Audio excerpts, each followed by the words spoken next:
well, you say why you like it and that you often visit the festival and like these kind of films. Have you ever been to a film and walked out of it? No. No? No. I never walked out of a film. Because you're a maker, or? Well, because even if it's really bad, then it's kind of, I'm kind of fascinated by, by why it doesn't work. Or, I like to play a game with myself then and be like, okay, so constantly these choices are made and that's why it's bad. And also I sometimes have some silent hope that, maybe the ending will be brilliant. And maybe the ending will be, it'll kind of put in perspective why the rest was bad. And sometimes it even gives a reason for the rest to be bad. Like, that is possible even. So, I never walk out of a film, no. Interesting to... But I have fallen asleep sometimes, but that's when I program like 5 films to see in one day. And then sometimes, even if a film is really good, even if it's just a bit slow, you tend to doze off. Are you better in the mornings or in the evenings? Evenings, because I rarely wake up in the mornings, ever in life actually, except of course for when I'm shooting. Then it all turns around and then you get into adrenaline mode. But no, I like seeing films starting from 12 o'clock. The first block that's from 8 to 12, I never really look at it because it's not really an option. No, you already know that's not my. I know that's just it's just it's not for me.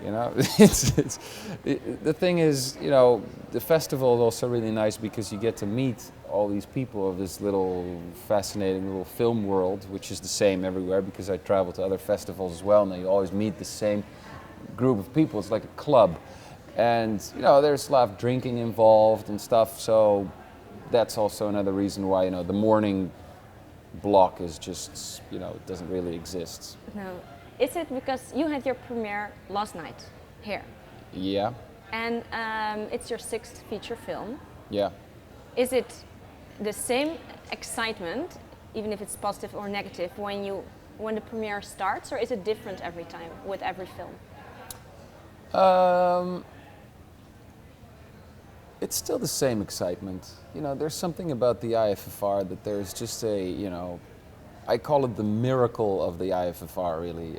It's this festival is in a country that doesn't give a fuck about cinema, usually.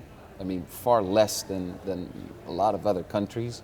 And there's these 10 days of the year that somewhere, I don't know where they all come from, there's so many people that really, with an incredible interest and incredible hunger for alternative and fresh and experimental even cinema, that just gather here and just, let themselves be hypnotized, for several hours a day, maybe 10 hours a day, if you go see 5 films a day.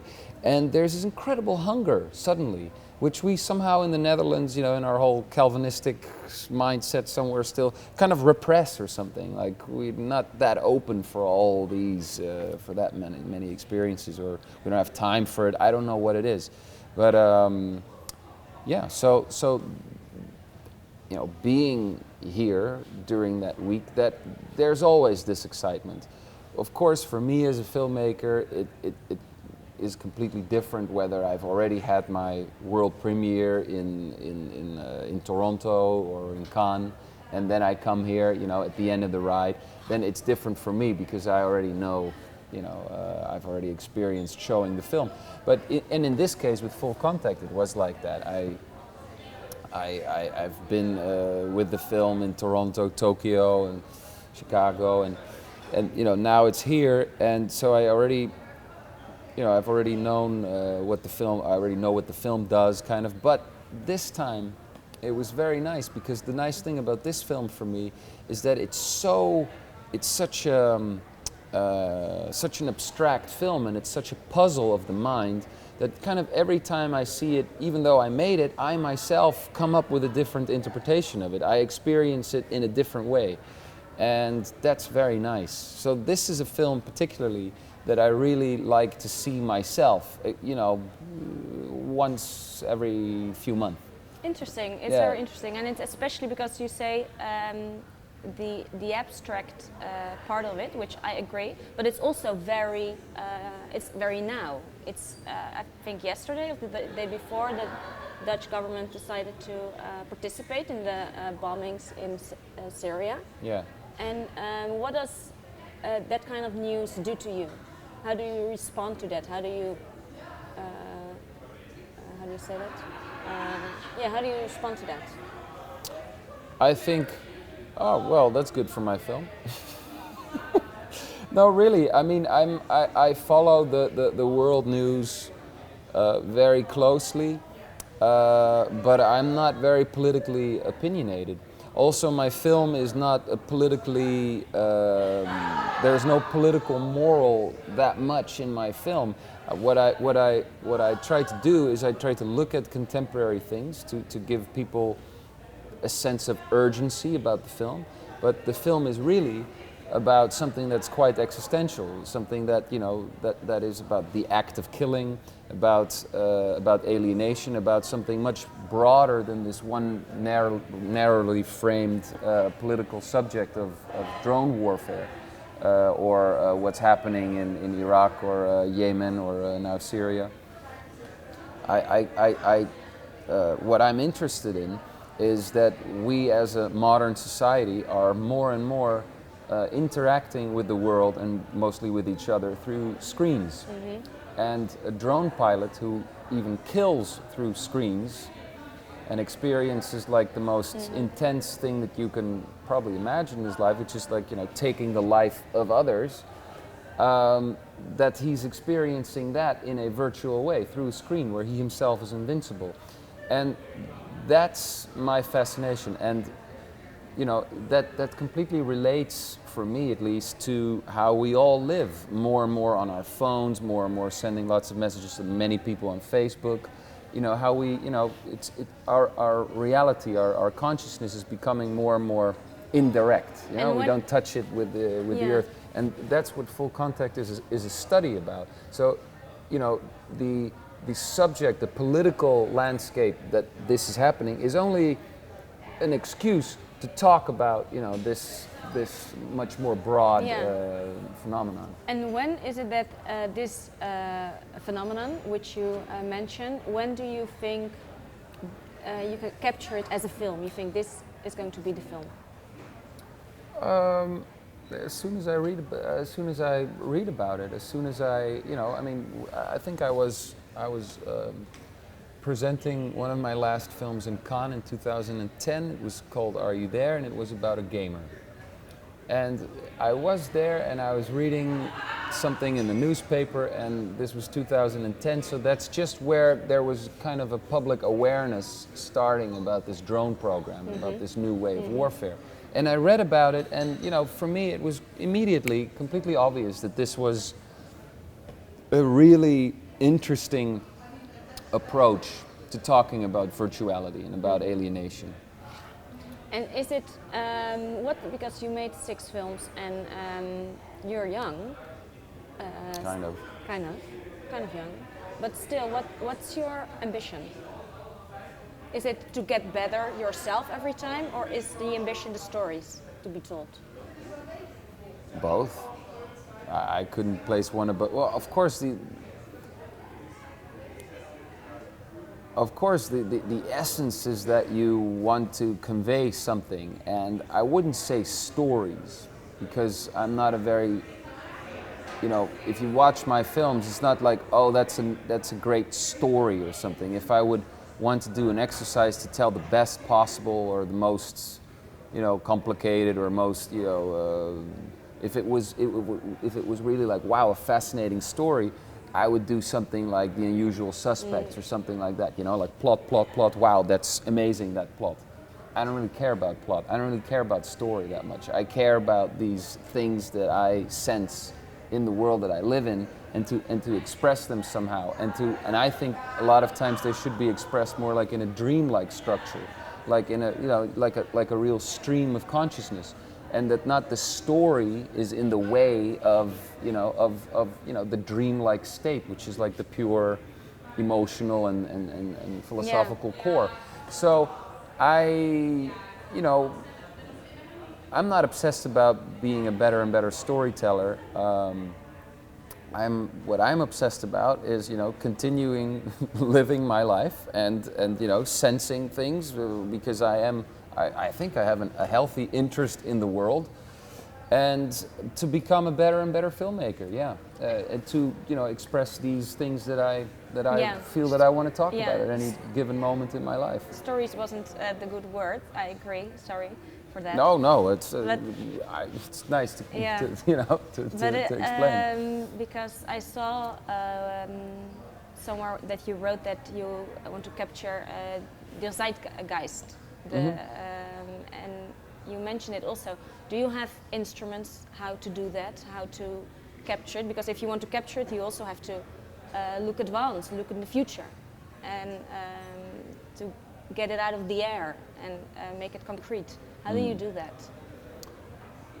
You know, I used to do it in a different way. And I guess, you know, how you do that, that's basically the core, you know, it's the core question. Like, how do you make a film? What kind of narrative structure do you use? And in my earlier films, I used to, you know, really want to capture it was closer to social realism. So I would have a protagonist that in a way kind of embodied the state of the zeitgeist of the country or the city where he was from. So I think that's actually a rather Chinese approach to filmmaking. Jia Zhangke says that he always wants his main character to, you know, to be like an embodiment of China now, and you see that in his films very clearly. I'm very interested in that. So I tried to do that as well, and so I kind of stuck with reality. Like, I observed individuals, and I sometimes had several storylines to kind of show, you know, the bigger picture of what is going on at this place at this moment. But lately, for the last 5 years or so, I've become more and more interested in making the films from the inside of the mind of the protagonist. So I've become more interested in the subjective. I've become more interested in the existential, in, you know, what, like, skip the realism, also skip the expose of the story, why, who is where, and how they got there, and just cut straight to, you know, the core. So yeah, there has been I've become more surrealist, if you will. Yeah, I thought it's an interesting question you posed. Who longer believes in reality? Do you? I don't believe in reality, no, or that we as humans have any capability of to have a grasp on it. No. I think we're all deluding ourselves, and I think if you're very regularly part of society and do everything that you should do, I think you're living a very big lie. And why? How do you mean? Well, I don't know. I think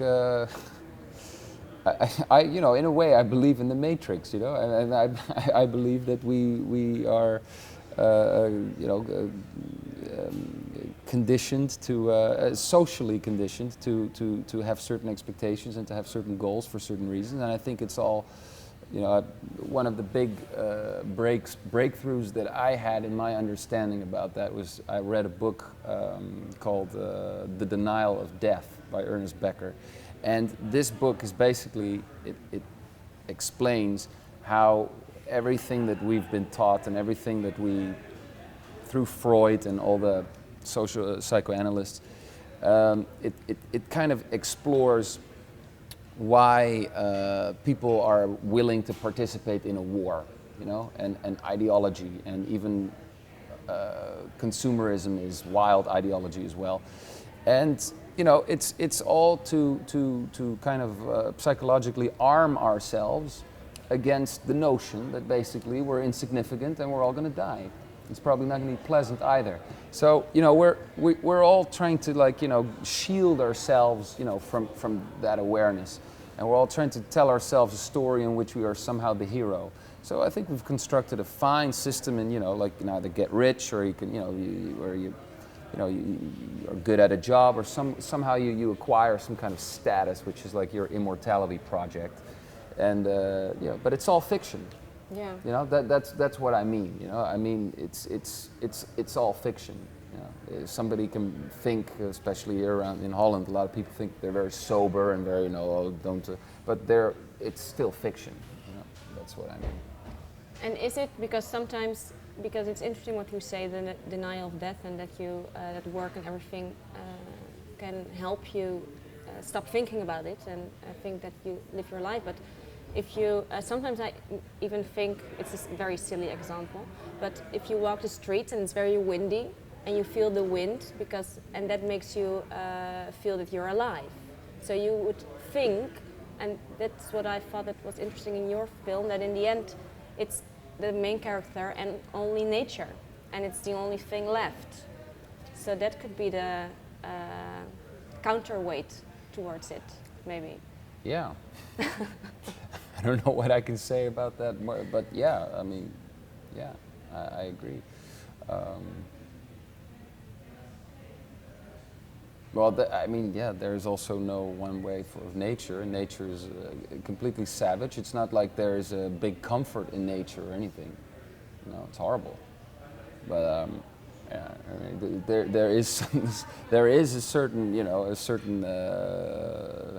fascination that I have for, you know, throwing away all the lies, you know, facing the terror for what it really is, and you know, somehow, you know, survive it, you know, and come back, facing it, and being honest about it. Yeah, it's nice and interesting. So what's next? What are you planning now? I'm working on 4 films simultaneously, and I have to do it to survive. I would like to, you know, just work on one by one, but then the financing is slow, and I don't get paid enough, so I have to kind of multitask to get, you know, to make ends meet. So yeah, I'm doing 4 things, and they're all in different stages of development. I'm editing something already, which is half shot.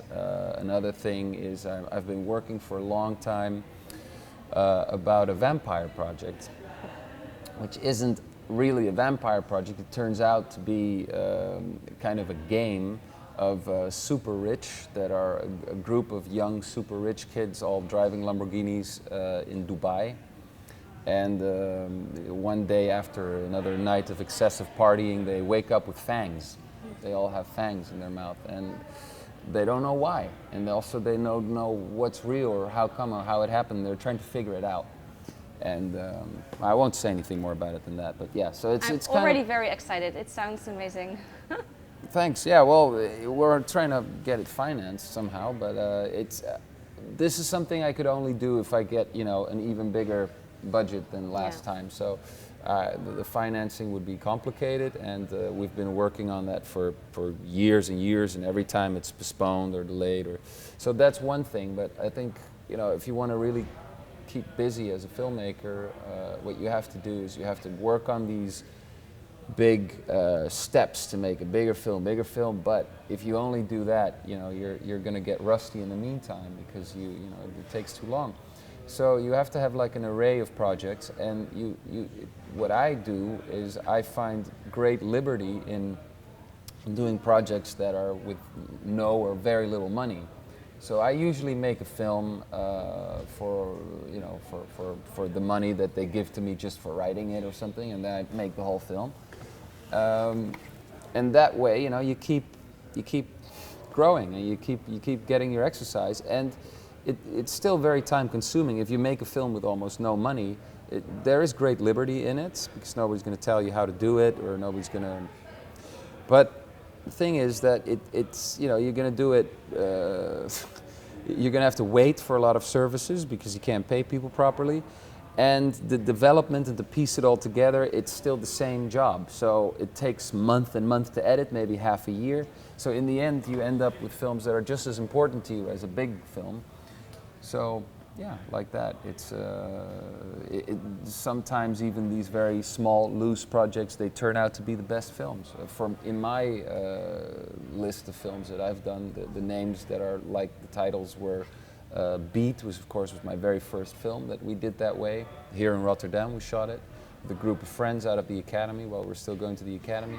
And it was Club Zeus in Shanghai, which was my second film in Shanghai, which was with almost no money, very simply, quickly done. How to Describe a Cloud in Taiwan, which took a long time, but with almost no money whatsoever. You know, and in between that there was Shanghai Trends and Are You There and now Full Contact. Those were like the bigger projects that took years to finance. So it's like I do a bigger one, a smaller one, a bigger one, a smaller one. That's the mode I found to, you know, keep busy and survive. Thanks. Thank you very much for your time. Yeah, no problem. Thanks, and good luck doing them.